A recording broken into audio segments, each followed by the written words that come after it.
Continuamos, segunda hora. Muy buenas tardes a todos los que vayáis entrando. Estáis en la caja de Pandora, soy Luis. Y antes de continuar, deciros que aquí arriba tenéis un enlace que pueden copiar y pegar, y lo pueden pegar en Telegram, en WhatsApp, en sus redes sociales, y decir de que estamos en vivo, o nos pueden ver a lo largo. Si lo dejan ahí, pues ya nos irán viendo en diferido. También se pueden suscribir a todos los canales que estamos saliendo actualmente a través de YouTube, Caja de Pandora, Matrix Pandora, Yolanda Soria, Pandora TV, Luis Palacios. Y también estamos transmitiendo por el Facebook La Caja de Pandora /vídeo, el grupo La Caja de Pandora y Luis Manuel Palacios. Y estamos en el Twitch de Caja de Pandora Vídeo. Recordad que en Twitch es un enlace único, siempre es el mismo. Y los viernes hacemos los programas especiales que en YouTube no podemos hablar de según qué temas. Pues esos temas los tratamos los sábados de 6 a 8. Para las personas que sí os suscribáis en este canal de Twitch, pues veréis que hablamos más libremente de cualquier tema. Pues dicho esto, vamos ya a saludar. Primero tenemos a Pilar. ¿Qué tal, Pilar? Un saludo. Hola, Luis, ¿cómo estás? Buenos días acá, buenas tardes allá en España. Pues buenos días para la gente que estáis en México. Pilar nos va a presentar a Mario Sabán. Mario Sabán está en Barcelona, igual que yo, y vamos a hablar un poco de cábala, de psicología y de muchas cosas. Pilar también es estudiante del tema y conoce muy bien todo el ecosistema. Y nada, le hemos dicho a Pilar que si nos podía ella hacer la entrevista, porque ya conoce un poco el tema, para que fuéramos más por faena, como se dice habitualmente. Y Pilar, pues, es una de nuestras compañeras, moderadora, también ha estudiado conmigo, con lo cual es una experta en toda la materia. Y Pilar ahora os va a presentar a Mario. Vamos ahora a subir a Mario aquí arriba para que también esté con nosotros. Un saludo, Mario. ¿Qué tal, amigo? ¿Cómo estáis? ¿Cómo estás tú, Luis? ¿Cómo estás, Pilar? Tanto tiempo. Pues muy bien, Mario. Un saludo. Pilar, te doy paso. Sí, no escucho al doctor Sabán.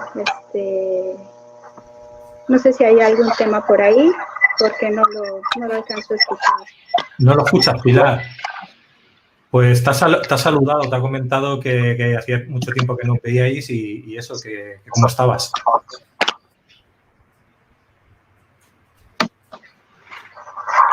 ¿Me escuchas, Pilar? Ya. Bueno, un gusto. Sí, tenía un rato. Estoy muy contenta de poder reunir a dos personas que están tan eficientemente trabajando por el despertar de conciencia. La verdad es que desde mi corazón les doy muchas gracias a los dos. Y bueno, voy a presentar al doctor, licenciado en Derecho, cuenta con... Espera un momento, Pilar. Como hay un retorno, Mario, cuando esté hablando... Me voy a Pilar, poner esto. Sí, me voy a poner esto. A ver, quizás me... Vale. A ver, habla ahora, Pilar. A ver. Ya nos escucharon.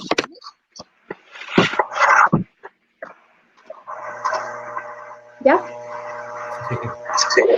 Ok, muy bien. Entonces, el doctor Mario Sabán es licenciado en Derecho, cuenta con 6 doctorados en Filosofía, Antropología, Historia, Psicología, Teología, Matemáticas aplicadas.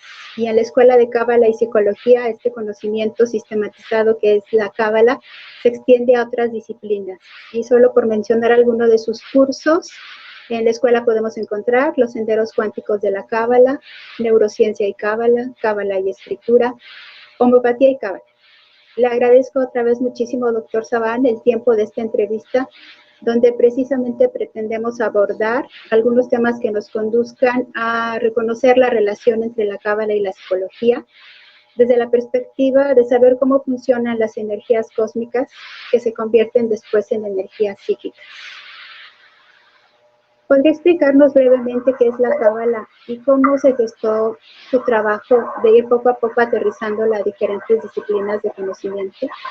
Bueno, en realidad aquí hay mucho para hablar, ¿no? Son muchos siglos en los que se desarrolló la Kabbalah, muchos años míos también en el desarrollo de esta sabiduría, grandes pensadores que contribuyeron a conformar muchos de los grandes temas de los que habla la Kabbalah. Y para tratar de comprender de manera simple y llegar al público lo más rápidamente posible sin entrar en demasiadas complejidades, lo que hay que explicar es que la Cábala describe prácticamente de un modo muy similar lo que los físicos en el siglo XX describen como el Big Bang.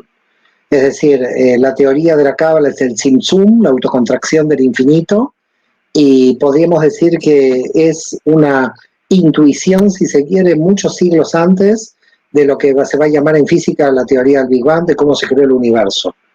Pero con tal nivel de detalle en que los cabalistas pudieron explicar las diferentes contracciones. Por supuesto, para crearse el universo a partir del infinito, estaríamos hablando de infinitas contracciones. No podríamos dividirlas en procesos, pero los cabalistas lo dividieron en procesos de acuerdo a cómo esa energía iba llegando hacia la materia. Tenemos que entender que desde el punto de vista de la Cábala, el infinito es un infinito consciente, es decir, que hay pensamiento dentro del infinito.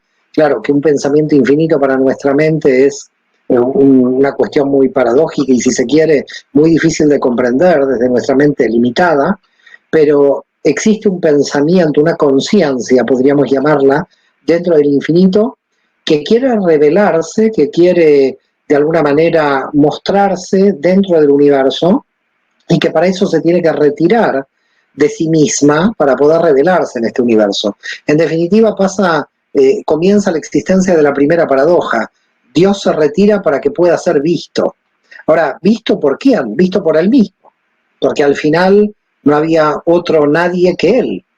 Entonces, toda la estructura del universo, con todos sus componentes, con nosotros, con todos los fragmentos de seres vivos que hay en esta realidad, y con todas otras inteligencias que seguramente existirán en otros lugares del universo, son ni más ni menos fragmentos de conciencia de esa matrix que podríamos llamar en algunos casos Dios, o en otros casos el infinito de energía, como se quiera llamar. ¿Qué hace la Cábala? Bueno, la Cábala describe cómo esas fuerzas cosmogónicas, esas energías, que al principio no son energías, que dentro del infinito son vibraciones, con lo cual ya entramos en otro concepto también mucho más, si se quiere, misterioso, porque las vibraciones no ocupan espacio, dado que en el infinito no hay espacio ni hay tiempo. Para que exista espacio, para que existan energías, tiene que haber espacio-tiempo y por lo tanto tiene que haber movimiento. Y las vibraciones vibran, pero no se mueven, lo cual también es otra cuestión muy difícil de poder explicar. Pero esas vibraciones en el infinito entraron en un choque que produjo la autocontracción, lo que en Cábala llamamos la lámpara de oscuridad, Utsina di Cardinuta lo llamamos en arameo, donde las vibraciones del infinito entraron dentro de lo que podríamos llamar ese cono, digamos, de energía que se va formando hasta la aparición del universo, que, como ya sabemos, es una explosión en un punto de densidad y de contracción, porque lo curioso es que el infinito se contrae en un punto, no todo el infinito, sino ese tipo de vibraciones, estalla el universo, y con el estallido del universo, los físicos esto lo llaman, ya sabemos, Big Bang, comienza a revelarse dentro del universo los diferentes niveles de formación con que se van a crear todas las realidades fragmentadas. De modo que en hebreo, nosotros esas realidades fragmentadas dentro del universo las llamamos Elohim, llamamos a Dios en plural, no lo llamamos en singular. ¿Y por qué lo llamamos en plural? Porque en esta realidad vemos como una especie de pluralidad de dioses. Es decir, a Dios nunca lo vemos en su raíz, en su matrix. Lo vemos siempre en una forma muy plural. Y por lo tanto, la Cábala explica desde esas fuerzas cosmogónicas hasta que esas fuerzas cosmogónicas se van fragmentando a lo que nosotros llamamos una energía psicológica, una energía psíquica, porque al final un fragmento, nosotros como fragmento, llamémosle que cuando pensamos, tenemos un problema cuando pensamos, porque en realidad desde el punto de vista de la Cábala, nosotros no pensamos, el universo piensa dentro nuestro. Entonces, es una cosa como curiosa decir nosotros no pensamos. Desde el punto de vista de la Cábala yo no pienso. Desde el punto de vista de la Cábala, la información del universo que se encarna en mí está pensando, con lo cual es una cosa muy misteriosa que todos nosotros no pensamos, sino que todos nosotros somos antenas del pensamiento del universo.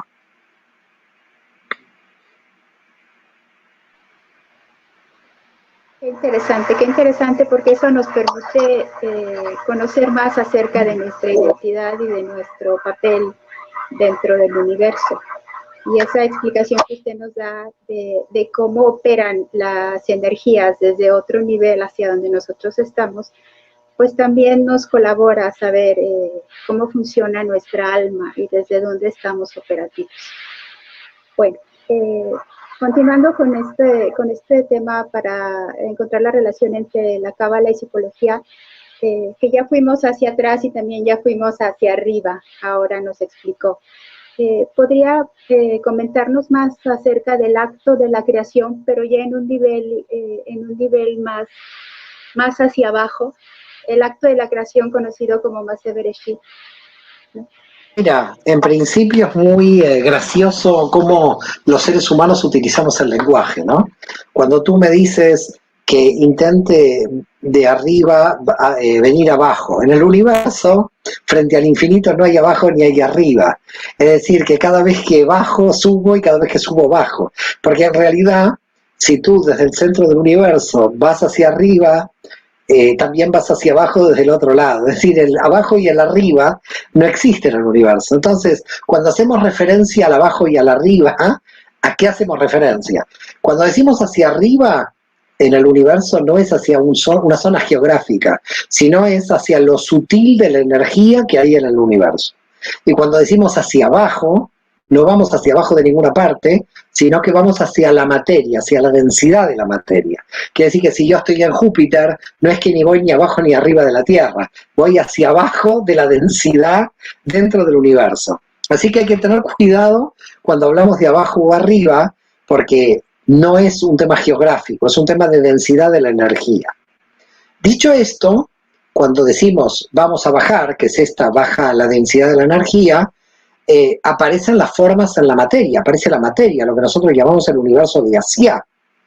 Pero la materia no es ni más ni menos que un revestimiento de la energía, porque al final, si tú me ves, en realidad yo estoy revestido de una energía que está dentro mío, que serían los huesos, la sangre, etc. Y si tú vas, sacas ese revestimiento, hay otra energía detrás. En realidad, el ser humano o la realidad de la materia es como estas famosas matriushkas, ¿no? Es como la muñeca rusa, solamente que hay una última muñeca que ya no hay más muñecas, porque no puede seguir. La última muñeca es la energía que viene del infinito, porque la última muñeca es vacío, ya no hay más muñecas. Entonces, nuestro desempeño en el universo tiene relación con el contexto espaciotemporal donde nos movemos. Es decir, en realidad cada uno de nosotros cumple una función y esa función tiene que ver con el contexto en que estamos operativos. Y por lo tanto, de alguna forma, y cuando digo contexto operativo, vuelvo a decirte, no es una zona geográfica. Cuando decimos contexto operativo en la Cábala, es un contexto de energía. Es decir, nosotros venimos, cada una de las almas, con un tipo de energía particular, y ese tipo de energía en particular tiene una función de revelación particular de acuerdo a la naturaleza de la energía que trae. Entonces, hay gente que la naturaleza de la energía la va a revelar en la escritura, hay gente que la naturaleza de la energía la va a revelar bailando, hay gente que la naturaleza de la energía la va a revelar en la economía, y cada uno va a revelar la naturaleza de la energía que tiene. Entonces, tenemos un pequeño problema en el campo de la densidad de la materia, porque si nosotros revelamos mal esa energía, o la revelamos incorrectamente, se crea el mal, y no cumplimos la función de nuestra alma. Por lo tanto, la función de nuestra alma tiene que ver con el autoconocimiento de qué tipo de energía nosotros tenemos en nuestro interior, porque ese tipo de energía es la que nos va a dar la función de la energía en el universo. Es decir, en definitiva, sabemos cuál es el sentido de nuestra vida conociendo la naturaleza de las energías que tenemos dentro. Entonces, cuando nosotros analizamos desde la Cábala, en el árbol de la vida, cuál es el diagrama de esas energías, la naturaleza de nuestra propia alma nos va a dar la función del alma en este mundo. Es decir, nuestro autoconocimiento profundo va a hacer que nosotros podamos descubrir el sentido por el cual nuestra alma bajó a esta realidad material.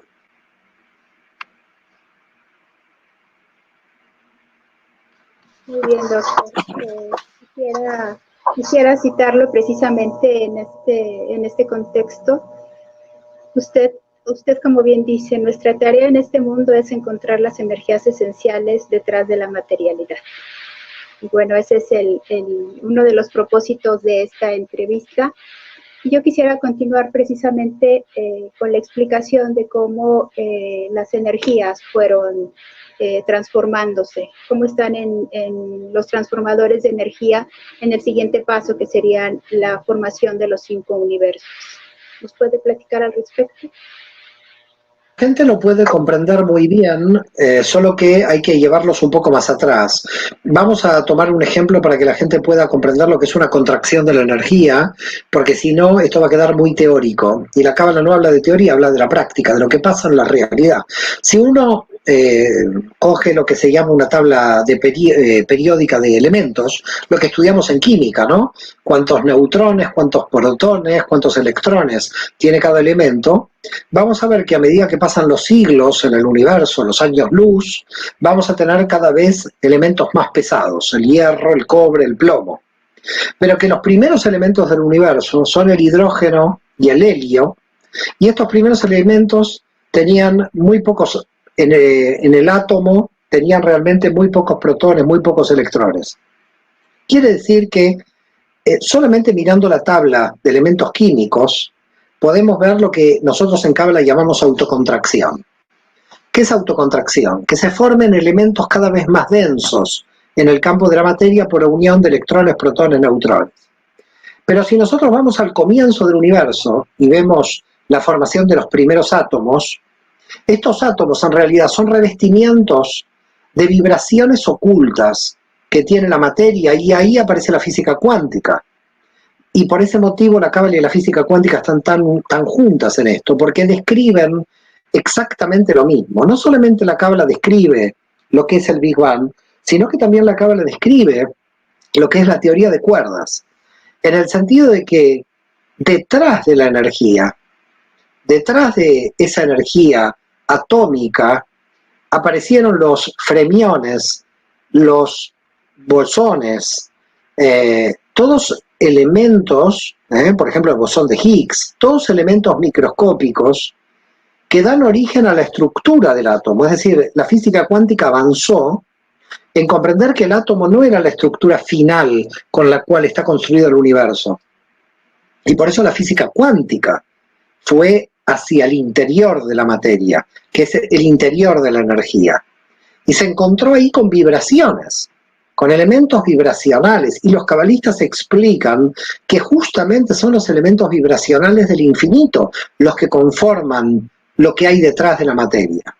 Ahora, imagínate esas vibraciones que explica la física cuántica dentro del infinito y explicadas por los cabalistas dentro del infinito. Entonces tendríamos, para que la gente lo tenga más claro, un periodo, que no es periodo porque no hay tiempo en el infinito, pero un periodo, para llamarlo de alguna manera, donde en el infinito hay solo vibraciones. Todavía no hay energía. Hay un choque de vibraciones dentro del infinito que va a dar lugar al nacimiento de la energía. Ese nacimiento de la energía nosotros lo conocemos como el sistema atómico. Pero el final de la formación del universo, de lo que nosotros en hebreo llamamos Yetzirah, es el universo de Asiá, que es la conformación de la materia.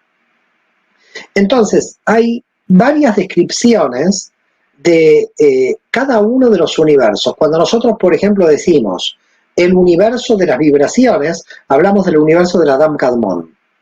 Una parte es el universo del Adam Kadmon. Adam Kadmon en hebreo es como el hombre primordial, ¿ok? Donde en ese universo no hay un hombre, es solamente una proyección del hombre en ese universo. ¿Estamos de acuerdo? Podría ser el caballo primordial, el gato primordial. Lo llamamos el hombre primordial porque nos proyectamos nosotros para explicar ese universo antropomórficamente hablando.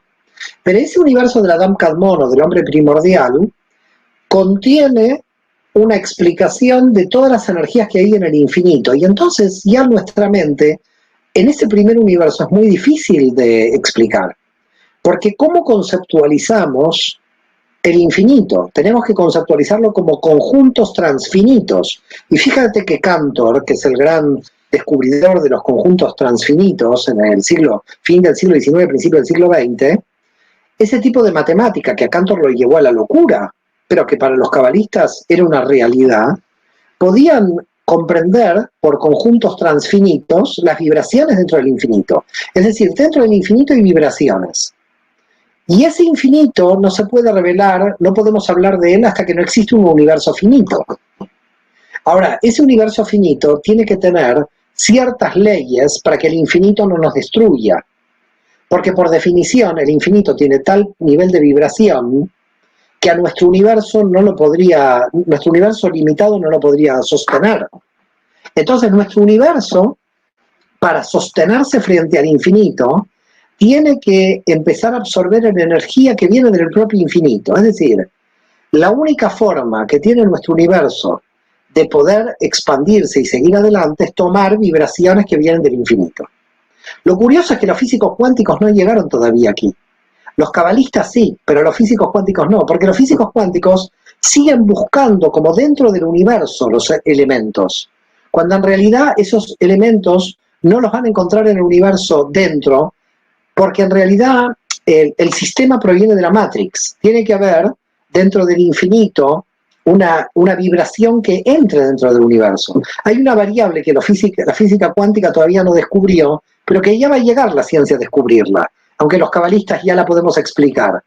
Pero se va a descubrir científicamente dentro de unos años, y la variable es qué influencia tiene el infinito fuera del universo sobre nuestro universo. Los físicos hasta ahora trataron de buscar el razonamiento de la expansión del universo en las fuerzas interiores del universo, y nunca lo encuentran. Pero es que nunca lo encuentran porque en realidad la variable está fuera del universo, no está dentro. Hasta que los físicos no encuentren cuál es la variable que del infinito está entrando dentro de nuestro universo, lo que nosotros en hebreo llamamos cab de luz, no van a entender por qué se expande el universo, no van a entender las leyes que se producen dentro de nuestro universo. Por lo tanto, consejo de los cabalistas no lo doy yo, sino toda la tradición de la Kabbalah, hay que buscar cuál es el elemento que nos está influenciando en forma permanente.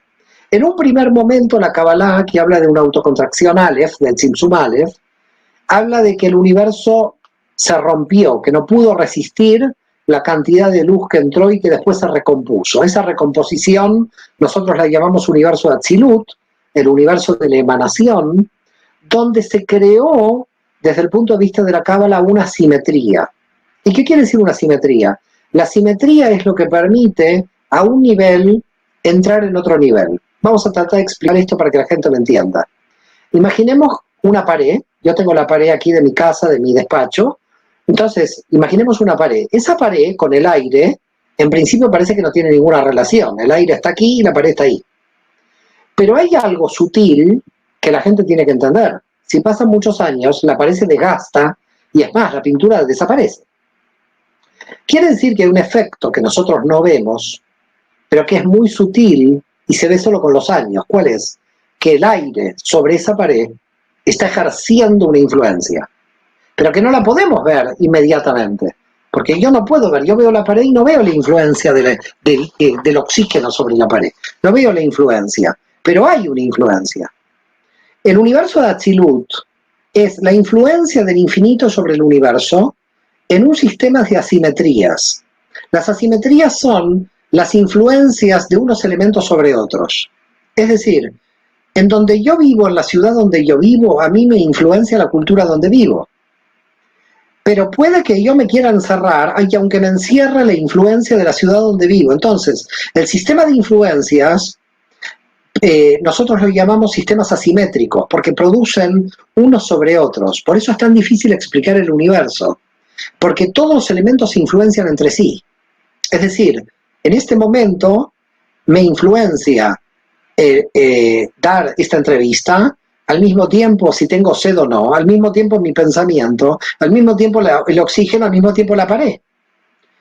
Si yo tendría que evaluar todas las influencias que me rodean en este momento, es prácticamente imposible porque me rodea todo el universo de influencias.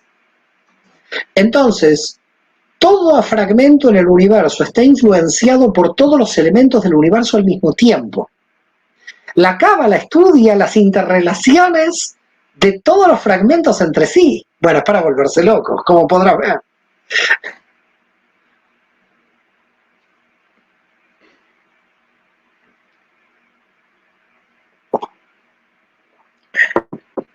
es como para volverse loco, pero vamos paso a pasito. Entonces, después de este universo de Atzilut, donde ya hay una influencia de esas energías del universo, en donde, bueno, yo el fin de semana le pregunté a mi maestro de hebreo que cuál sería su traducción de Atzilut y me dijo, paz total. Entonces yo no sé si efectivamente en ese universo hay una paz total hasta cierto punto esperando la influencia del universo. ¿Cómo nos puede explicar esto y después las siguientes transformaciones? En realidad, claro, paz total como respuesta rápida no está mal, pero es entre comillas, porque está bajando toda la energía del infinito en Atzilut. Es decir, que de paz, digamos, lo que tiene de paz es un equilibrio en la simetría, en ese sentido tiene paz, pero en el sentido del movimiento de energías es brutal lo que está pasando ahí. Es decir, desde el punto de vista de lo que está pasando ahí, no habría paz en el sentido de un equilibrio de constantes, porque en realidad, como existe la simetría en Atzilut, está pasando permanentemente energía influenciable desde el infinito. ¿Por qué se denomina en la tradición que podría ser calificado de paz total? Porque en realidad hay una corrección permanente entre las energías femeninas y masculinas en ese universo. Hay como un equilibrio dentro de esa simetría. Pero bueno, no estaríamos en la paz total porque los mundos que le siguen no están redimidos. Es decir, todavía sigue bajando información que nosotros no la hemos captado. Por eso no estamos en el reino de Dios y por eso nosotros no hemos hecho el Tikkun Olam. Porque el Tikkun Olam, la rectificación del universo, tendríamos que para hacer esa rectificación comprender cuáles son las leyes que operan entre el infinito y lo finito de Atzilut. Entonces, claro, nosotros no recibimos esa paz total porque nos falta comprensión de cómo se mueven esas leyes en Atzilut. Tendríamos paz total si nosotros, comprendiendo esas leyes en Atzilut, las aceptaríamos y trabajaríamos dentro de ese sistema de leyes, pero hoy no lo hacemos. Entonces, claro, y mientras el universo sigue en expansión, esa paz total está entre comillas, porque sigue bajando energía dentro del universo. Entonces, es una paz dinámica. Yo no querría decir paz total como estática. Sería una paz muy sui generis, porque sería una paz con mucho movimiento, con mucha dinámica. Es decir, es una paz de mucho crecimiento, no es una paz de un equilibrio sin crecimiento, ¿eh? Muy bien, qué bueno que lo aclare en este sentido, porque nos permite conocer cómo se va transformando precisamente la energía y cómo llega a este punto en donde va haciendo como la gotita que va derramando y entonces va penetrando. Y después de este estadio de Atzilut, ¿qué seguiría, doctor? Emanación, tenemos el universo de la creación, que ya es nuestro universo en expansión, el universo que conocemos, aunque hay grandes partes del universo que no conocemos desde el punto de vista de la física, tomando en cuenta de que prácticamente el 70% es energía oscura y otro 23% materia oscura. En realidad los físicos dicen que de la estructura del universo conocemos solo el 7-8% máximo, lo cual nos lleva a pensar que todavía hay muchos misterios y secretos dentro del universo para revelar, pero dentro de eso el universo es un universo en constante expansión que se está formando en todo momento. Por eso dentro del universo de Briah llamamos que existe el universo de Yetzirah, y ese universo de Yetzirah está en formación en todo momento y nos está enviando información a la materia, nos está enviando información a nosotros, que si captamos bien esa información que nos llega, podemos operar con esa paz de la que hablaba tu maestro de hebreo dentro del universo de Asía, porque en definitiva, la cuestión ¿dónde está? La cuestión está en que nosotros vinimos a traer luz al universo para realizar esa rectificación total. Y esa rectificación total tiene con bajar bien las energías, ¿no? Cada uno de nosotros tiene una función de no perder energía, sino bajarlas adecuadamente a esta realidad. Es decir, estamos encarnados en la materia por una función en la materia. Entonces, la materia no es solamente biología o un azar de Darwin. La materia es la revelación de algo que quiere aparecer, que se quiere revelar. En definitiva, de algo que quiere vivir. Es decir, de algo, porque al final, ¿qué es la vida? Es revelar información. Solamente que hay niveles de revelación de información. La planta revela una información. La fruta revela una información dentro de la planta, el árbol, dentro. Es decir, todo el sistema de la biología, como lo conocemos, y todo el universo es un sistema de revelación de la información, y cada uno está cumpliendo su función. La banana cumple una función, la manzana cumple una función. Todo lo que nos rodea podemos ver que cumple una función, sea que esté en la naturaleza, sea que lo hemos creado nosotros. Por algún motivo existe. Entonces es como curioso que la mente humana, cuando se pregunta mucha gente, no sé cuál es el sentido de mi vida, es realmente como sorprendente, porque si nosotros encontramos sentido a todo lo que nos rodea, ¿cómo es posible que la mente se ponga en el bucle de no saber cuál es el sentido de su vida? Pero bueno, la mente tiene unas características muy curiosas, por las cuales llega a posiciones antibiológicas, si se quiere. Pero bueno, es parte de la mente también, es parte de la paradoja.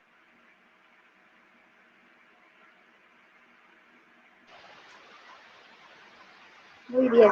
Bueno, le voy a compartir otro poquito más de la clase de hebreo que pregunté y usted me corrigió. Me dijo, bueno, a ver, quiero la traducción de Briá. Y me dijo, bueno, el infinito creó ahí a partir de su voluntad.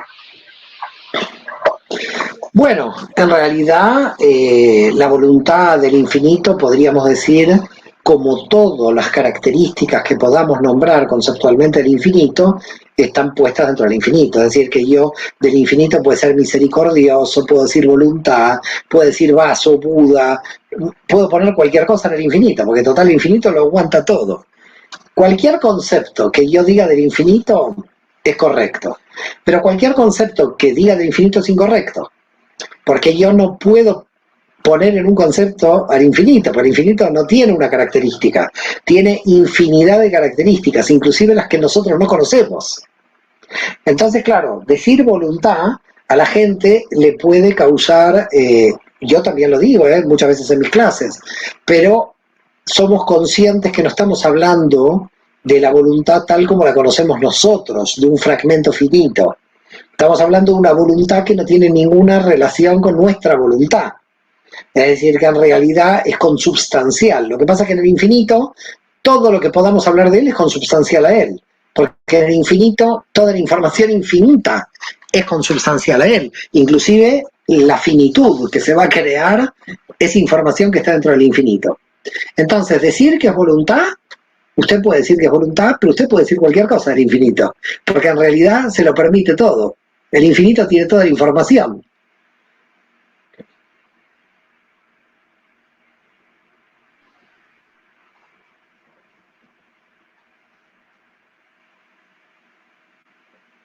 No se oye, no se oye.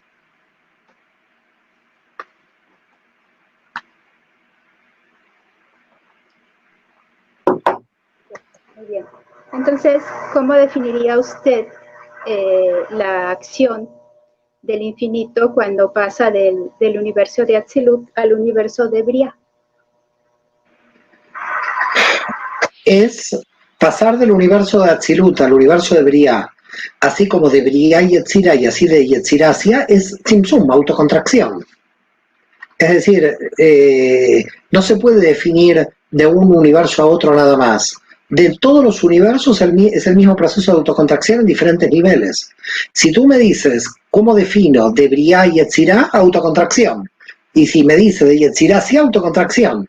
Todo el proceso, desde el infinito hasta hacia, es autocontracción. Claro, alguien puede decir, se movió la voluntad antes de la autocontracción, tuvo la voluntad de la autocontracción, pero yo también te podría decir, para que se mueva la voluntad de la autocontracción tiene que haber deseo que permita que se mueva la voluntad, no salimos nunca. En el infinito tú siempre puedes poner una palabra de causa-consecuencia, en el infinito no existe causa-consecuencia, ese es un error conceptual nuestro, decir que fue primero. Es decir, si tú dices en el infinito que fue la voluntad primero, es falso, porque estás poniéndole una causa a una consecuencia.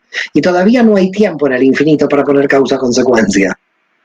Por eso no se puede nunca definir desde el infinito ningún tipo de definición, porque no tenés causa. Así que es lo no causado, no la voluntad. Es decir, es lo no causado porque el infinito es el que crea el concepto de causa.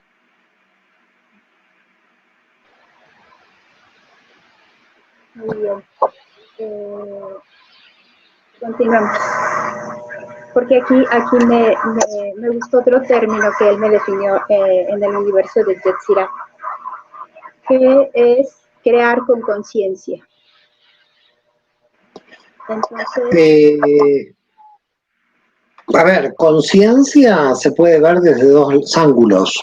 La conciencia de la Ein Sof, que volvemos otra vez a ponerle al infinito algo que no se le puede conceptualizar, y la conciencia cuando se revela en el universo de Atzilut, que la conciencia puede ser definida por el equilibrio entre las fuerzas masculinas y femeninas. Cuando hay un equilibrio entre lo femenino y lo masculino, aparece la conciencia que puede dar lugar a la creación. Fíjate que Dat, que es la conciencia, solo puede existir si Jochma y Binah copulan bien. Y fíjate que Jochma lo cosmogónico es Atzilut y Binah lo cosmogónico es el universo de Briah. Entonces, si puede entrar la luz de Atzilut en Briah dentro del universo, y hay una copulación del masculino con femenino. Y si existe esa copulación, nace la conciencia. Entonces, ¿qué es conciencia? O mejor dicho, quizás, conciencia revelada, porque conciencia oculta, volvemos al infinito, ¿no? Pero conciencia revelada es aquella que tiene Kli, que tiene vasija, que tiene algo femenino, y aquella que tiene Or, que recibe masculinidad, que recibe energía. Entonces, claro, yo tengo un vaso que recibo agua, entonces necesito del agua y necesito del vaso. Porque si yo no tuviera vaso, el agua se me derrama, y si yo no tuviera agua, ¿para qué tengo el vaso? No tiene sentido, no podría beber. Para que exista el Dat o la conciencia, tiene que existir contenido y forma, tiene que haber luz y oscuridad, tiene que haber masculino y femenino. Si lo masculino es superior a lo femenino, o lo femenino es superior a lo masculino, se rompe la conciencia. Porque no hay conciencia, dado que no hay ese equilibrio. Entonces, ¿qué es la conciencia? La conciencia es un dar y un recibir que me lleve a compartir. No puedo dar todo ni recibir todo. Si doy todo, estoy operando en potencia masculina. Si recibo todo, estoy operando en potencia femenina. ¿Cómo adquiero conciencia? Cuando logro dar y recibir en una forma que podríamos llamar fluida, equilibrada, tranquila, donde cuando estoy demasiado en el aspecto masculino me puedo poner un límite, y que cuando estoy demasiado en el aspecto femenino también me puedo poner un límite. Entonces, conciencia es saber situar los límites entre lo femenino y lo masculino en la oscilación constante.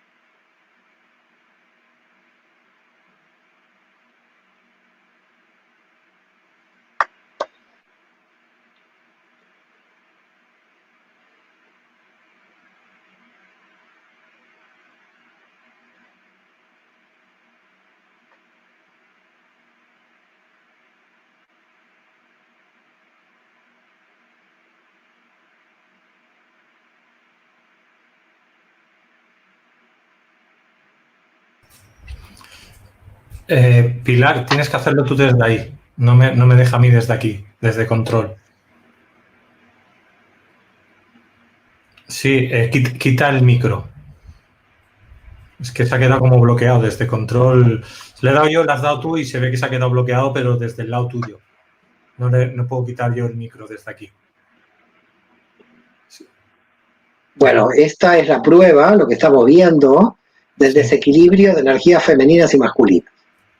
Sí, ¿sabes lo que pasa? Que como cuando habla ella se escucha el retorno a través de ti o a través de mí, entonces yo le voy quitando el micro todo el rato para que no se escuche el sonido. Pero fíjate que al picar juntos chocaron. Sí, ya, dos veces. Bueno, dos veces. Bueno, entonces ahí me están demostrando, yo quiero acercarme a la práctica también, mientras se arregla esto, me están demostrando lo que es el problema del universo. El problema del universo es justamente el problema que se ha presentado aquí. Cuando los dos están chocando, lo femenino y lo masculino, y no llegan a un acuerdo, quedan anulados ambos y no hay conciencia. Entonces, esta es la demostración práctica del problema de la conciencia del universo. Así que les agradezco que hayan chocado, porque desde el punto de vista de la prueba hemos probado el problema. Este problema es la prueba de todo lo que pasa en el universo, porque fue un choque no intencional. Tú la querías ayudar, y ella también. Sí, sí. Con la mejor intención, pero chocaron. Totalmente. Pilar, entra y vuelve a salir, si no se te va, sigues estando con el mute puesto. Si no puedes quitarlo del micro, entra y sal. Te lo digo porque sigues sin poder hablar. No te podemos escuchar. Creo que me escucha, ¿no? ¿Me escuchas, Pilar? Lo que te he comentado. ¿Me escuchas? No sé, no tiene cara de escucharte, ¿eh? No. Vale. Sal, vete y vuelve a entrar. Sí, es decir, el señor Luis Palacios está echando a la fuerza femenina. ¿Cómo es esto?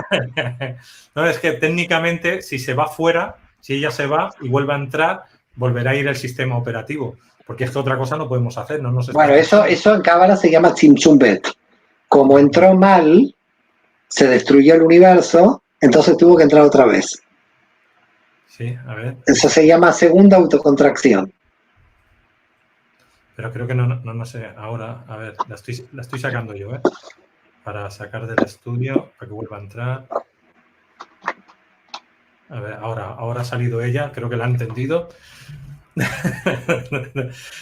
Y, doctor, ¿qué diferencia? O sea, usted hace cábala, pero también tiene que ver con la psicología. ¿Cómo es eso de psicología con cábala? ¿Cómo se entiende esos dos aspectos? Bueno, es la aplicación dentro del árbol de la vida. En la cábala tenemos el árbol de la vida, y lo que se utiliza es en las sesiones, en la terapéutica, aplicar el árbol de la vida buscando equilibrios y desequilibrios de la persona dentro del árbol de la vida. Entonces se puede aplicar dentro de la psicología como una herramienta, lo que pasa que es holística, ¿no? Porque abarca prácticamente todas las escuelas, dado que abarca las 10 dimensiones del alma. Perfecto. Pero utiliza también técnicas, vamos a decir, tipo de reprogramación, como puede ser la PNL, la hipnosis, otros sistemas. La cábala no enfrenta ninguna teoría en realidad. Todos los sistemas que estén ayudando al ser humano, en definitiva uno está con un sujeto, no con una escuela. Es decir, lo que hace es aplicar, de repente si por lo junguiano usted ve que no funciona, puede aplicar algo de otra escuela. En realidad lo que quiere la cábala es tomar todos los elementos de esta realidad para que nos ayuden y no dividirlos por escuelas. En el momento en que nosotros dividimos las disciplinas por escuelas, no estamos viendo la totalidad y estamos fraccionando la totalidad.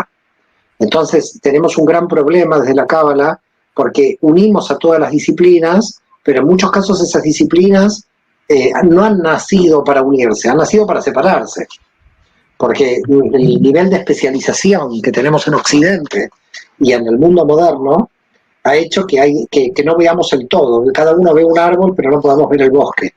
Entonces la cábala lo que hace con todas esas escuelas es de alguna forma unificarlas de fondo, ¿no? Perfecto, muchas gracias. Ya regresé. Okay. Muy bien, doctor. Entonces, como usted bien dijo, la práctica, y entonces ya prácticamente vimos cómo se creó el universo y lo que puede suceder en la primera parte cuando nos desequilibramos de las energías femeninas y masculinas. Entonces, se rasga el universo y después tiene que volver a entrar. Entonces, ahora podemos continuar bajo esta temática.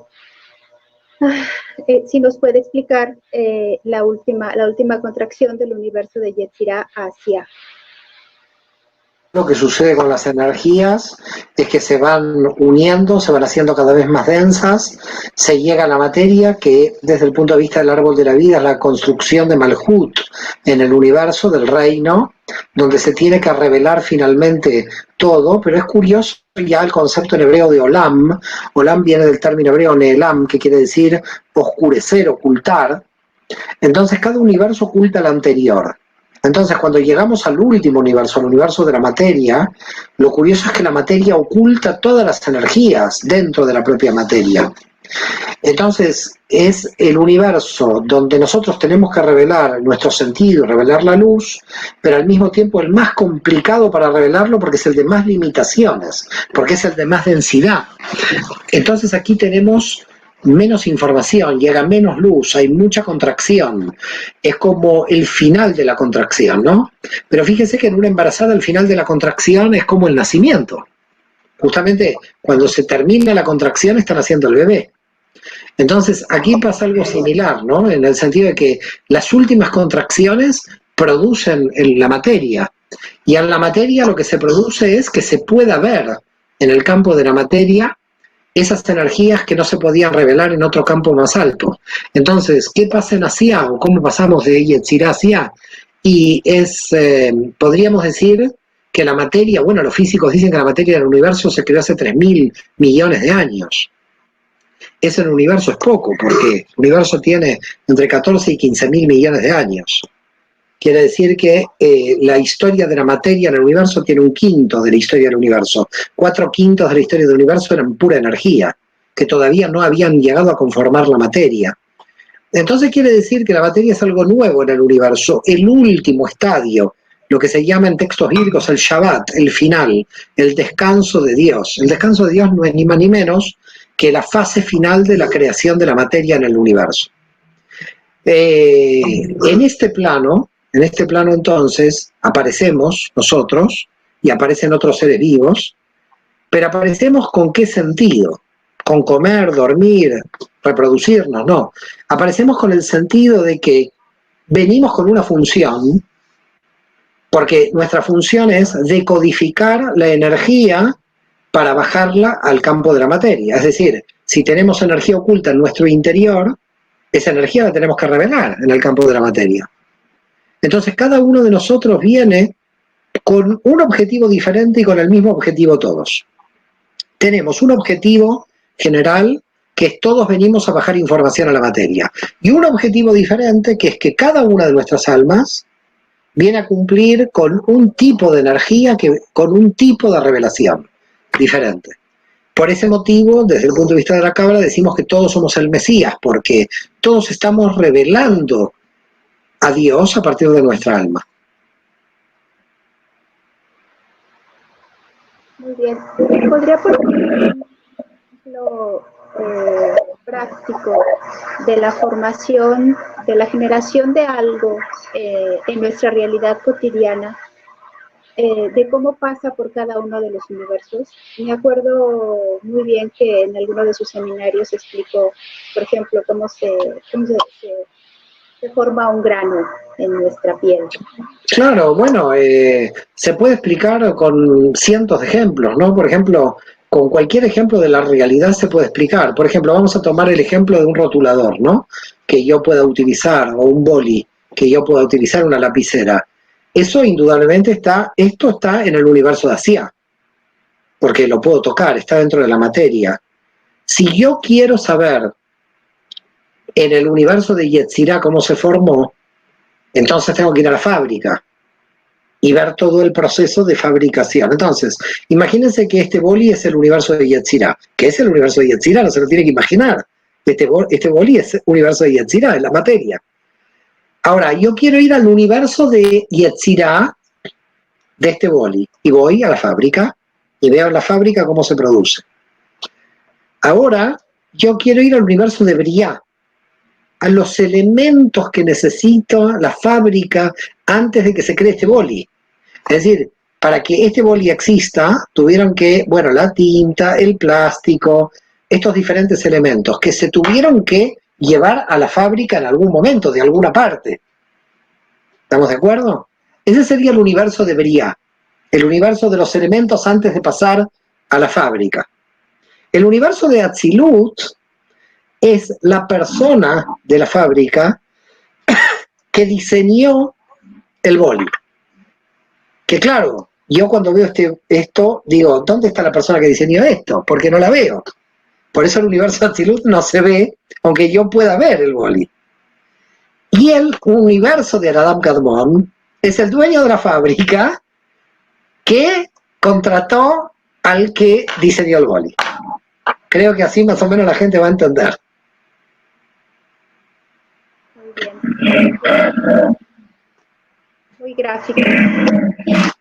Respecto a esto, bueno, muchas veces nosotros decimos que somos los que estamos generando, creando la realidad.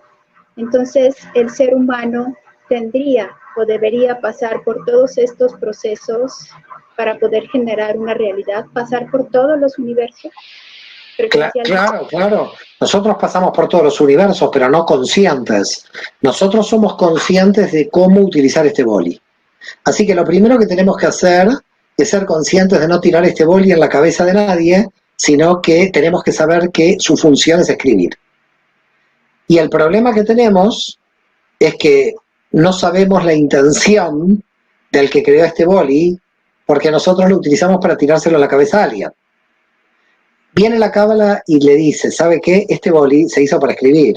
Ah, no sabía, entonces dejo de tirárselo a la cabeza. El problema es que el boli nosotros lo tenemos que analizar profundamente para poder entender cuál es su función en la realidad. Si yo no conozco cuál es la función de la realidad de este boli, lo voy a utilizar para cualquier cosa, menos para la función que tiene. Y eso es el mal. Entonces, el mal se produce cuando nosotros no entendemos la concatenación de los universos. Porque por la naturaleza del boli, yo voy a saber cuál es su función. Pero si yo no conozco su naturaleza, entonces no voy a saber cuál es su función, y por lo tanto, al no saber cuál es su función, se lo voy a tirar en la cabeza a alguien, porque no conozco su función. Si no conozco la función de mi vida, se la voy a tirar en la cabeza a alguien. A mi vida, voy a entrar en conflicto con la gente. ¿Por qué hay tanta gente conflictiva? Porque en realidad no se ocupa de su propio proyecto personal. Si una persona está ocupada en su propio proyecto personal, no puede tener conflictos con otros. Todas aquellas personas que entraron en conflictos con otros fue porque estaban perdiendo el tiempo de su proyecto personal. Es decir, le tiraron el boli en la cabeza a alguien sin entender que este boli era para escribir. Muy bien, entonces podríamos decir que lo que nos ocurrió ahorita en el picar el micrófono los dos al mismo tiempo tiene una función en esta realidad. Como usted dijo, bueno, vamos a poner un ejemplo. Claro que sí. Todo en esta realidad tiene una función. El único problema es que nosotros no conocemos cuál es. Es decir, que tenemos que investigar la función de todo lo que sucede. Es decir, todo lo que sucede, sucede por algún motivo, alguna razón, por el funcionamiento del universo. Solamente que el problema es que como nosotros ignoramos por qué sucede, creemos que sucede y le ponemos, bueno, por azar. Nada hay al azar en este universo. Lo que nosotros llamamos descontrol o entropía, como lo llama la física, que es una situación de que no se puede saber a dónde va nada, desde el punto de vista de la Matrix tiene una función. Es decir, el caos tiene una función. Por lo tanto, el caos está dentro del orden del universo. Muy bien, pues hemos podido experimentar el caos y que podamos a la larga encontrar qué fue lo que sucedió en este caos, que seguramente será muy benéfico. Nos restan pocos minutos, doctor. ¿Usted quiere hablar algo de la escuela, de los eventos? No, ni mis libros ni la escuela. Yo invito a todos a que puedan estudiar la cábala en todos lados. Hay grandes escuelas, está la escuela de Lightman, está el señor Goslan también con grandes meditaciones. Hay muchos maestros de cábala. Yo no invito a la gente conmigo porque conmigo se desequilibran muchos. Entonces prefiero que la responsabilidad del desequilibrio sea la de otros maestros. Ok, bueno, entonces la responsabilidad de este desequilibrio le toca una parte a usted en ese momento. Gracias a todos y gracias por la invitación. Un placer muy grande. Muchas gracias, doctor. Un placer, gracias. Vale. Pues muchas gracias también a ti, Pilar. Ha sido un placer No te escucho, Luis. Todo lo que habéis comentado. No te escucho. Ahí, ¿no me escuchas? Hola. ¿Me escuchas ahora? Sí. Hola. ¿Me escuchas? Pilar. No me escuchas, ¿no? Ya te escucho. Vale. No, te digo que darte las gracias a ti y al doctor, a los dos, por esta entrevista con todo el contenido que habéis dado, que ha sido espectacular. Y me dijiste que también lo más seguro que probablemente el doctor lo podamos tener, ¿no? A partir de octubre, noviembre, ¿no? Sobre esos meses para seguir continuando con el tema. Sí, porque ahorita lo que pudimos avanzar es la transformación de la energía de los 5 primeros universos hasta llegar a la materia, pero esos universos también tienen transformadores de energía, entonces lo que seguiría es la interpretación del árbol de la vida cosmogónico y también el árbol de la vida humana, el árbol de la vida general, cosmogónico, y el árbol de la vida subjetiva. Entonces, sí, vamos a plantear una siguiente fecha para poder continuar, porque esto va como en un 30% de explicación.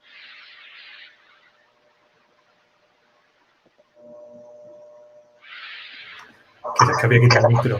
Que ya habéis escuchado que volveremos con él a partir de octubre-noviembre. Tendremos nuevas fechas en las cuales estaremos con el maestro y entrando más en cábala más profundamente.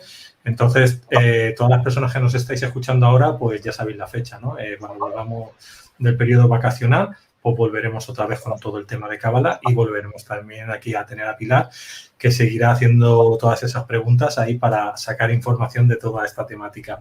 Pues muchas gracias, Pilar, por haber estado con nosotros también. Gracias, Luis.